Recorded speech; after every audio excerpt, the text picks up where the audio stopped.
Hey guys, it's Jane. It's Friday today, and I'm back for a Friday Reads. This one's been a bit unsettled, so we're going to do it with him and try to be quick. I finished 2 books this week. The first one was The Last Policeman by Ben H. Winters. I spoke a little bit about this last week.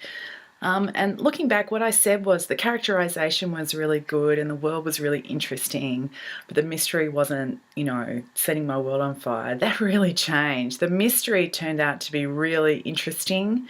The whole book was exceptionally well done. It does end on a bit of a downer note, unsurprisingly, but yeah, I can really recommend that book. For those of you who don't remember what I said, The Last Policeman is set in a world where there is a comet on the way, an asteroid about to crash into Earth. They've got about 6 months to live. Everything's kind of going a bit mad, but our main character is a policeman, a police detective who's just made detective, and it's the job that he's always wanted to do, and he doesn't see any reason to stop.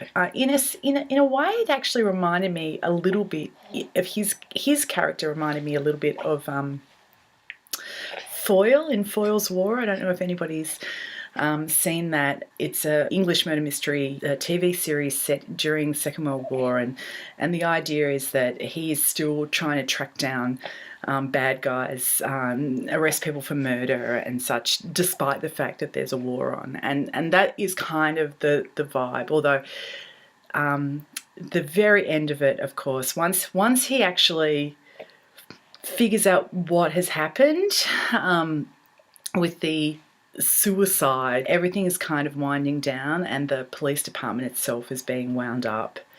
And yeah, it's got a bit of a downer vibe. But there are actually 2 more books. The next one is called Countdown City. And I'm going to, not straight away, but I'm going to pick that up and hopefully find out some more about what's going on with this world. I really enjoyed that one. The next book that I read was Musketeer Space by Tansy, Raynor, and this was an absolute scream. It's a gender-swapped Three Musketeers retelling in space. Tansy Raynor, who's an Australian author, wrote and published this for her Patreon subscribers. And she wrote it in serial form and published it before it was, like, she was actually publishing it as she went in installments, which is the way that Dumas originally wrote The Three Musketeers. So that was part of the project, that she was actually doing it old school. This was a really, really enjoyable read. It was longer than I expected. I've read a few things of hers before, and they've all been fairly short and sweet. Whereas I guess, seeing as how this was based on Dumas, and Dumas is many things, but brief is not one of them. And she tried to stick relatively closely to the characters and plot, although, everything's kind of taken through a kind of translation matrix. Yeah, so it was longer and more involved than I expected, but it was very enjoyable. There is quite a lot of sex in it. Most of it is off the page. There's not a great deal of it that's described, but I just thought I'd put that out there for people who are, a little bit more sensitive about that than maybe I am. I only finished Musketeer Space yesterday, and after that I went ahead and I picked up Dave Hutchinson's Europe in Autumn, which is a book that I've not actually heard a great deal about, but a later one in the sequence is just been announced. And there was a bit of talk on Twitter about it, and a couple of people saying that, they were really excited about the next volume. And I thought, I've not read this. Maybe I should have a look at the first one. So it opened in a restaurant, and there's a bit of argy-bargy in this European restaurant. I think it's a Polish restaurant. There's these Hungarians, and then there's sort of some mob business going on or something, and it just wasn't quite what I was looking for yesterday, and so I thought, I think I need something just a little bit lighter right now.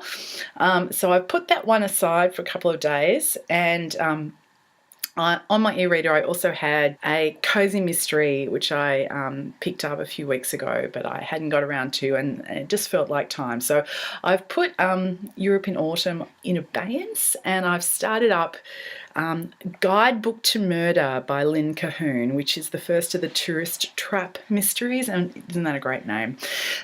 So I've just read the first few chapters of that now, and the central character is a woman who was an attorney but has left her high-pressured city job as an attorney to go and run a bookshop come coffee shop in a coastal tourist town. And one of the things that happens in the very early stages of the book is her best friend in town, who's an older woman, is found dead. Well, in fact, our central character turns up on a Sunday to see her friend and finds her dead. So anyway, I think I'm going to stop now because Mr. here is a bit wiggly. I've actually been sick almost all week. I got, after my funny voice thing late last week, I actually got really quite unwell. I'm on my way back up now, but I'm still not functioning at 100%. Yeah, that's right, isn't it? And in other news, it's the last day of school today. So the boys are going to be home for 2 weeks holiday, and yay. I hope you guys are all well. I'd love to hear what you're reading at the moment, and I'll talk to you later. Bye.